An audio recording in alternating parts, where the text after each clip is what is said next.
কি রে সাদিয়া, শুকনো মুখে এলি যে? জামাই কোথায়? তুই একা কেন? নিজের বাড়িতে আমি আসতে পারবো না? সঙ্গে বডিগার্ড লাগবে? মা, আমি একা এসছি, আর যাব না ওই বাড়িতে, এখানেই থাকবো। কি কি বলছিস? তোর মাথা ঠিক আছে? ওরে সবুজ, শোন শোন তোর বোনের কথা। দেখো মা, দেখো দেখো, ও কেমন করে আমার গায়ে হাত তুলেছে, উঠতে বসতে আমায় অপমান করে, মুখ করে, গায়ে হাত দেয়। আর পারছি না আমি এখানেই থাকবো। নিজে আয় করে নিজের খরচ নিজেই চালাতে পারবো আমি।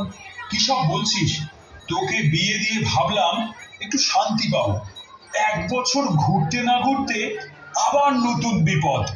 শোন মেয়ে, তোর বিয়ে দিয়েছি, স্বামীর বাড়ি তোর ঘর, এই বাড়ি তোর না, এখানে তোর কোনো অধিকার নেই।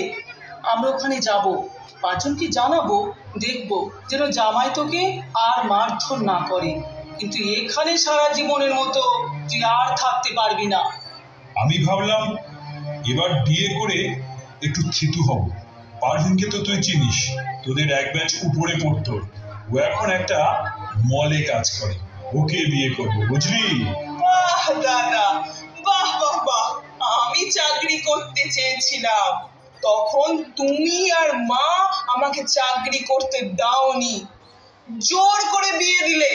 ও বাড়িতে কেউ আমাকে চাকরি করতে দেয়নি, এখন তুমি চাকরি করা বউ আনবে?